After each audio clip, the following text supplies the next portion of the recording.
یوسف علیہ السلام میں بچپن سے ایسی صلاحیتیں تھیں کہ ابا کی توجہ محبت ان کی طرف زیادہ.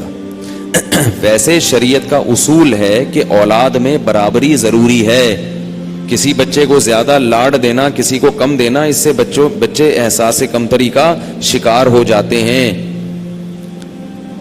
تو یہ نہیں کہ وہ زیادہ ان کو پروٹوکول دیتے تھے. محبت یہ غیر اختیاری چیز ہے, اس پہ کنٹرول نہیں ہے. محبت بعض دفعہ کسی سے زیادہ ہوتی ہے اور کسی سے کم.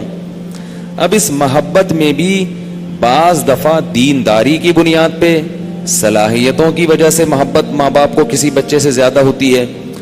بعض دفعہ اس لیے زیادہ ہوتی ہے کہ ایک کماؤ پت ہوتا ہے اور دوسرا بے روزگار. ٹھیک ہے نا, یہ بھی ہوتا ہے. ایک کما کے کھلا رہا ہے اور دوسرا محنت کے باوجود اس کے مقدر میں رزق نہیں ہے. تو جو کماؤ پت ہے, پت یہ پتر کا مخفف ہے. پنجابی میں بیٹے کو پتر کہتے ہیں, تو پتر کی شارٹ فارم اس کا ساشا کیا ہے, پت. تو جو کماؤ پت ہے وہ باپ اور ماں کی آنکھوں کا تارا ہوتا ہے. جو صحیح طرح سے کما کے نہیں کھلاتا اسے گھر میں بھی گالیاں سننے کو ملتی ہیں, محلے میں بھی ہر جگہ سے دھکے پڑتے ہیں اس بیچارے, حالانکہ وہ کوشش کر رہا ہوتا ہے, مقدر میں روزی نہیں لکھی ہوتی. تو بعض دفعہ اس لیے محبت زیادہ ہوتی ہے کسی سے, لیکن یہ محبت کی بنیاد اچھی نہیں ہے. انبیاء کو اگر اس بیس پہ محبت ہوتی تو یعقوب علیہ السلام کو 9 بیٹوں سے زیادہ ہوتی. تبھی تو وہ کہہ رہے تھے وَنَحْنُ عُصْبَةٌ, ہم طاقتور جماعت ہیں, بھڈوں میں, جھگڑوں میں, لڑائیوں میں باپ کے کام آئیں گے. یہ کہاں سے کام آئے گا باپ کے, تو چھوٹا ہے. سمجھ رہے ہو؟ تو پتہ یہ چلا کہ انبیاء کی سیرت پہ اگر چلنا ہے تو صلاحیتوں کی بنیاد پہ محبت زیادہ کیا کرو, باقی چیزوں کو دوسرے درجے میں رکھا کرو. وہ بھی ہونی چاہیے لیکن دوسرے درجے میں. تو اب بھائیوں نے, اب یوسف علیہ السلام کو خواب آیا, انی رأیت 11 کوکبا. ابا کو بتایا کہ میں نے خواب دیکھا کہ 11 ستارے اور سورج اور چاند مجھے سجدہ کر رہے ہیں. ابا کو آ کے بتایا, باپ بھی پیغمبر تھے, انہوں نے کہا کہ یہ بہت پیارا خواب ہے اور مجھے اللہ سے امید ہے, یجتبی کا ربو کا, میری اولاد میں اللہ نے تجھے سیلیکٹ کر لیا ہے. یار ایک بات بڑی دل چاہتا ہے آپ لوگوں کو بتانے کا.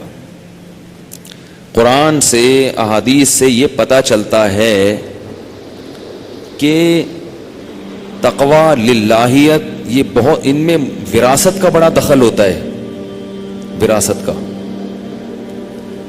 وراثت سمجھتے ہو؟ جیسے آپ کو باپ کی وراثت ملتی ہے نا, ایسے ہی اگر آپ تھوڑی محنت کرو گے, باپ میں تقوی ہوگا, تو آپ کو تھوڑے پہ زیادہ مل جائے گا بنسبت اس کے کہ جس کے باپ میں پرہیزگاری نہیں ہے.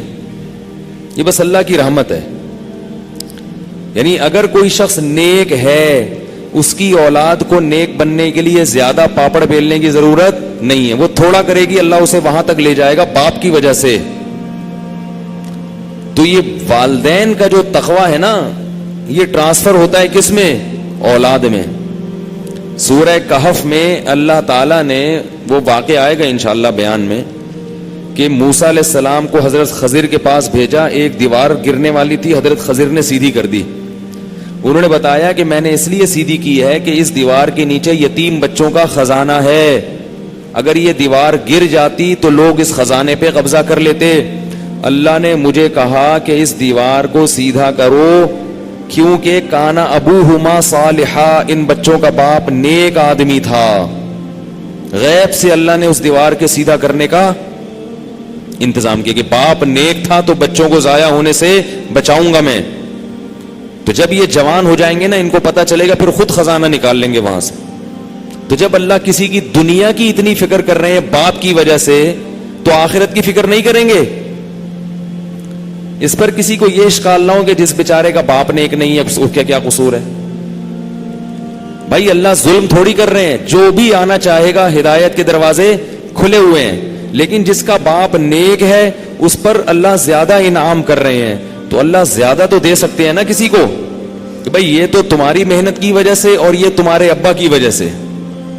تو اب آپ دیکھو نا, اسحاق علیہ السلام کو نبوت کیوں ملی؟ کیونکہ وہ ابراہیم علیہ السلام کے بیٹے تھے, اللہ کے خلیل کے بیٹے تھے. یعقوب علیہ السلام کو نبوت کیوں ملی؟ بولو نا. اسحاق علیہ السلام کے بیٹے اور ابراہیم علیہ السلام کے پوتے. پھر اس یعقوب علیہ السلام کے بیٹوں میں یوسف علیہ السلام کو کیوں مل رہی ہے؟ کیونکہ یعقوب علیہ السلام اللہ کے نبی ہیں, عبادت گزار ہیں, اللہ سے دعائیں مانگتے ہیں. دوسرا کوئی کر نہیں رہا نا اپنی اولاد کے لیے یہ کچھ, تو اللہ کہتے ہیں جو کرے گا اس کی اولاد کو نواز دوں گا. نبوت اللہ کا خاص فضل ہے جس میں انسان کے ارادے کا اور اختیار کا دخل نہیں ہوتا. تو یعقوب علیہ السلام, یعنی ہوتا یہ ہے کہ نیک لوگ جو ہوتے ہیں نا, وہ چونکہ نیک جبھی ہوں گے جب اپنی اولاد کے لیے دعائیں بھی مانگتے ہوں. تو وہ اتنی دعائیں مانگ چکے ہوتے ہیں کہ اللہ ان کی اولاد کو غریبی میں بہت ساری چیزیں دے دیتے ہیں. اولاد اس قابل نہیں ہوتی, اللہ کہتے ہیں تیرے باپ کی دعاؤں کی وجہ سے تجھے غریبی میں مل گیا. اس لیے ابا کو تو نیک بنانا ممکن نہیں ہے. اب ایسا تو نہیں ہو سکتا نا کہ ابا چینج کر لیں آپ. ابا تو جو ہیں وہ ہیں. خود نیک بن جاؤ تاکہ آپ کی اولاد اس میں یہ برکتیں منتقل ہو جائیں. یہ تو ہو سکتا ہے نا. اور پھر قیامت کے دن وہ اولاد آپ کے لیے باعث فخر بنے. اور ابا کو بھی کوشش کرو دعائیں کروانے کی, ابا سے اپنے لیے خدمت کر کے دعائیں نکلوا لو ان سے. تو یعقوب علیہ السلام نے کیا کہا کہ وَكَذَلِكَ يَجْتَبِيكَ رَبُّكَ, ایسا لگتا ہے کہ تیرا رب, اسی طرح تیرا رب تجھے منتخب کرے گا. میری اولاد میں اللہ نے کس کی سلیکشن کی ہے؟ تیرے لیے. وَيُتِمُّ نِعْمَتَهُ عَلَيْكَ وَعَلَىٰ آلِ يَعْقُوبَ, اور اللہ اپنی نعمت جو اس نے ابراہیم اور یعقوب کی آل پر کی وہ تیرے ذریعے سے تمام کرے گا. جیسے وہ نعمت چلی آ رہی ہے نا, اب وہ تجھ پر ہوگی. وَيُعَلِّمُكَ مِن تَأْوِيلِ الْأَحَادِيثِ, اور اللہ ہر پیغمبر کو کوئی معجزہ دیتا ہے. اللہ تجھے یہ معجزہ دے گا کہ تجھے خوابوں کی تعبیر سکھا دے گا. دیکھو کیسے ان کا ذہن گیا نا کہ خواب کی تعبیر سے ہی انہوں نے اندازہ لگا لیا بھئی یہ سچا خواب ہے اور اس کی یہ تعبیر ہے, اور تمہیں خوابوں کی تعبیر کا فن اللہ سکھا دے گا. جب بھی یوسف علیہ السلام نے کوئی تعبیر بتائی وہ 100% سچی نکلی. ایک چھوٹی سی بات بتا کے میں آگے چلتا ہوں. دیکھو کبھی کسی کے بارے میں برا خواب آئے نا تو بتایا مت کرو. یہ بڑی بے وقوفی اور پرلے درجے کی حماقت ہے. کسی کو الٹا سیدھا دیکھا خواب میں بتا رہے ہیں میں نے یوں دیکھا ہے آپ کو, اس کی نحوست ہوتی ہے. ایک آدمی کسی کو فون کر کے کہ میں نے خواب میں دیکھا آپ نے اپنی بیوی کو طلاق دے دی ہے, ہاں وہ ہنس رہا ہے. تو میں نے کہا تم بیوقوف ہو, اس کو تم بتا رہے ہو کہ اس نہیں بھی دینی ہوگی تو اس کے لاشعور میں یہ بات بیٹھ جائے گی. تو ایسی چیزیں بتانے کی نہیں ہوتی اللہ کے بندو. کسی نے خواب میں دیکھا فلاں کی بیوی کو طلاق دے دی, اس کو فون کرے بھائی بولو میرے پیٹ میں مروڑ تھا پتہ نہیں کیا آ گیا خواب میں مجھے. اچھے خواب بتانے چاہیے, برے خواب. اور میاں بیوی میں لڑائی والا, یہ تو میاں بیوی میں لڑائی والا خواب ہو گیا. بعض دفعہ کچھ بھی نہیں ہوتا, انسان بتا کے اگلے کو ویسے ہی پریشان کر دیتا ہے. اگلا کہتا ہے یار کچھ وہ نہیں بھی ہوتا نا تو کیا کرتا ہے وہ دے دیتا ہے کہ خواب آیا بھائی. کیوں آج کل لوگ خواب پہ قرآن و حدیث سے زیادہ یقین کرتے ہیں. تو وہ پیغمبر کا خواب تھا بھائی. تو علماء نے لکھا ہے کہ برا خواب نہیں بیان کرنا چاہیے, ٹھیک ہے نا. تو اچھا بات یہ چل رہی تھی. تو یعقوب علیہ السلام نے کیا کہا کہ اللہ تمہیں منتخب کرے گا اور تمہیں خوابوں کی تعبیر کا فن سکھائے گا. ادھر اچھا یہ بھی کہہ دیا کہ یہ خواب اپنے بھائیوں کو مت بتانا کیونکہ وہ اور زیادہ حسد میں آ جائیں گے. اس سے ہمیں یہ بھی پتا چلا, جو اس میں اسباق ملیں گے نا اس واقعے میں وہ بھی میں آہستہ آہستہ بتاتا رہوں گا. اس سے ہمیں یہ بھی پتا چلا کہ اپنی نعمت ہر ایک کے سامنے بیان کرنے کی نہیں ہوتی. ہر ایک کے سامنے نہ اپنی تعریف کرنی چاہیے نہ اپنی کوئی نعمت بیان کرنا چاہیے. جو محبت والے لوگ ہیں وہ آپ کی تعریف سن کے خوش ہوں گے, جو حسد والے لوگ ہیں وہ نظر لگائیں گے آپ کو, ٹھیک ہے نا. وہ کیا کریں گے, اپنا کاروبار دکھا رہے ہیں ہر ایک کو جا کے چھت پہ. یہ دیکھو ایک صاحب مجھے اپنی چھت پہ لے گئے, بڑا بزنس ماشاءاللہ ان کا, پرندوں کا لاکھوں کی آمدن ان کی. مجھے لے گئے, بڑا انہوں نے چلتا ہوا اپنا بزنس دکھایا.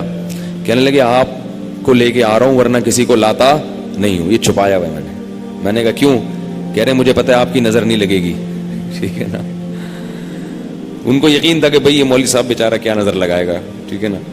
تو بہت اچھا کہ شریعت کا بھی یہی حکم ہے کہ خام خام شو بازیاں مت کرو. کوئی ضرورت ہے تو ایک الگ بات ہے, خام خام لوگوں میں دکھا رہے ہیں یہ میری اتنی، میری یوں، میری یوں، میرے یوں. لوگوں کو حسد ہوتا ہے، محبت بہت کم لوگوں کو ہوتی ہے. آپ کے غم کو دیکھ کے رونے والے تو آپ کو مل جائیں گے، آپ کو ہنستا دیکھ کے ہنسنے والے بہت کم ہوں گے. لوگ کہیں گے ہنس کیوں رہا ہے، ٹھیک ہے نا، یہ کیوں ہنس رہا ہے، اتنے تھوڑے پیسوں میں کیوں ہنس رہا ہے یہ، ٹھیک ہے نا. تو اس پہ لوگوں کو وہ ہوتا ہے، جیلسی ہونا شروع ہو جاتی ہے. اللہ ماشاءاللہ سب ایک جیسے نہیں ہوتے، بار بار کہتا ہوں جو بیان سننے والے ہیں ماشاءاللہ وہ سارے اچھے لوگ ہیں. تو انہوں نے کہا اپنے بھائیوں کو مت سنانا. ادھر بھائی ویسے ہی پلان کر رہے تھے کہ یار ابا کا لاڈلا زیادہ ہی ہے. دیکھو پہلے زمانے میں باپ کی کتنی عظمت تھی لوگوں کے دلوں میں کہ اولاد باپ کا نور نظر بننا چاہتی تھی. آج کل باپ کو لفٹ کرانا اولاد نے چھوڑ دیا ہے. اور پتہ ہے یعقوب علیہ السلام کے بچے ان کو لفٹ کرانا کیوں چاہتے تھے؟ اس کی ایک وجہ یہ بھی تھی کہ وہ زیادہ تھے. جب بچے زیادہ ہوتے ہیں تو کمپٹیشن اسی حساب سے ہوتا ہے. ایک دو بچوں میں یہ محبت نہیں ہوتی. باپ کی عظمت ہی، ماں کی عظمت ہی جب ہی ہوتی ہے جب ماتحت زیادہ ہوں. آئی نا سمجھ میں؟ نہیں آئی تو رہنے دیں، جیسے چل رہے ہیں نا وہی ٹھیک ہے. تو اب کیا ہے کہ سارے بھائی مل گئے، انہوں نے پلان بنایا. میں اگر آیتیں قرآن کی پڑھوں گا نا تو بیان بہت لمبا ہو جائے گا. میں جلدی جلدی بس مفہوم مختصر بیان کرتا ہوں. یہ قصہ واقعہ میں نے پچھلے سال بہت ڈیٹیل میں بیان کیا یوسف علیہ السلام کا، وہ بھی آپ یوٹیوب پہ سن سکتے ہیں. تو بھائیوں نے پلان بنایا اور یہ ارادہ کیا اقتلوا یوسف، یوسف کو قتل کر دو یا ایسی زمین میں ڈال دو جا کے کہ باپ بھول جائے اس کو. نتیجہ کیا نکلے گا؟ یخلو لکم وجہ ابیکم، تمہارے باپ کا چہرہ تمہارے لیے خاص ہو جائے گا، اس کی ساری توجہ تمہاری طرف ہو جائے گی. ایک نے مشورہ دیا کہ بھئی قتل کرنے کی کیا ضرورت ہے، ہمارا جو مقصد ہے وہ تو قتل کے بغیر بھی حاصل ہو سکتا ہے. ہم اسے کسی کنویں میں ڈال دیتے ہیں اور مسافر لوگ آئیں گے اسے اٹھا کے لے جائیں گے. پہلے زمانے میں تو غلام بکتے تھے، تو غلام بنا کے کہیں بیچ دیں گے، ہماری نظر سے دور ہو جائے گا. کیونکہ یعقوب علیہ السلام رہتے تھے گاؤں میں اور خرید و فروخت کہاں ہوتی ہے؟ شہروں میں، تو کہیں شہر لے جا کے بیچ دیں گے. بالآخر وہ ابا کے پاس آئے اور ابا سے کہنے لگے ابا آپ کو کیا ہو گیا، آپ جو ہے ہم پہ اعتماد ہی نہیں کرتے. چھوٹے بچے یوسف کے بارے میں، اس کو لے جاتے ہیں ہم، تھوڑا جنگل میں کھائے گا پیے گا اور ذهبنا نستبق، یہاں وہاں جا کے ہم کھیلیں گے کودیں گے، انجوائے کر لے گا تھوڑا سا. ابا نے کہا کہ مجھے ڈر ہے کہ کہیں اس کو بھیڑیا نہ کھا لے، جنگل میں لے کے جاؤ گے. انہوں نے کہا لئن اکلہ الذئب ونحن عصبہ، اتنے بڑے بڑے بھائی جس کے موجود ہوں، ان کے ہوتے ہوئے چھوٹے بھائی کو بھیڑیا کھا لیں تو ہم سے زیادہ بدتر تو پھر کوئی ہے ہی نہیں. دیکھو جب بھی کسی کا فساد کا پروگرام ہوتا ہے نا تو کیسے اسٹائل میں وہ بات کرتا ہے کہ یہ کیسے ہو سکتا ہے بھائی، اٹ ازنٹ پاسبل، ٹھیک ہے، یہ تو ممکن نہیں ہے. تو کیا ہوا، لے گئے ان کو. ابا نے کہا ٹھیک ہے بھائی. جب لے کر گئے ہیں اور ان کو کنویں میں ڈال دیا تو شام کو واپس آئے ہیں روتے ہوئے، اور قمیص پہ یوسف علیہ السلام کی قمیص پہ خون لگا دیا جھوٹا کہیں سے لے کے، اور کہنے لگے انا ذهبنا نستبق، ہم دوڑ کا مقابلہ کر رہے تھے، یوسف کو ہم نے اپنے گھر سامان کے پاس چھوڑ دیا اور بھیڑیا اس کو کھا گیا. اور کہنے لگے وما انت بمؤمن لنا ولو كنا صادقین، ابا ہم کتنا ہی سچ بول رہے ہوں ہمیں پتا ہے کہ آپ ہماری بات کا یقین نہیں کریں گے، کیونکہ ہمیں تو ہماری تو کوئی ویلیو نہیں ہے نا اس گھر میں. لوگ ایسے ہی کہتے ہیں نا ہماری تو کوئی ویلیو اس گھر میں ہے ہی نہیں، میں تو کچھ بھی بولوں گا ہم تو یہی بولیں گے جھوٹ بول رہے ہوں، یہی بولو گے کہ کیا بول رہا ہوں، جھوٹ. اس سے ہمیں کیا پتا چلا؟ نمبر ایک، تفریح بھی جائز ہے. پیغمبر اپنے بچوں کو کہاں بھیج رہے ہیں؟ جنگل میں تفریح کے لیے. تو کوئی مولوی بیچارہ اگر پکنک پہ چلا جائے تو اس پہ انگلی بولو نا مت اٹھایا کرو یار. کوئی سوئمنگ پول میں تیر لے بیچارہ کہیں، یا کوئی پکنک پہ چلا جائے شیر دیکھنے لومڑی دیکھنے یا جنگل میں چلا جائے تو یہ تقوی کے منافی نہیں ہے. اگر یہ تقوی کے منافی ہوتا تو یعقوب علیہ السلام اپنے بچوں کو پکنک پہ نہ بھیجتے. ہاں جائز پکنک ہونی چاہیے، ناجائز نہیں ہونی چاہیے. تو یعقوب علیہ السلام نے کہا سولت لکم انفسکم امرا، تمہارے نفس نے کوئی بات گڑھ لی ہے، ایسا نہیں ہے جیسا تم کہہ رہے ہو. تم پہلے سے حسد کر رہے تھے، کچھ چکر ہے. اب چکر کیا ہے، کہاں سے انکوائری کریں، یہ بتانے والا کوئی بھی نہیں ہے. اور قرآن کہہ رہا ہے وہ بیٹے روتے ہوئے آئے تھے، روتے ہوئے. یبکون رو رہے تھے، ہائے ابا بھائی، ہائے بھائی کا یہ ہو گیا، ہائے بھائی کو بھیڑیا کھا گیا، ہائے اللہ ہوئی اللہ.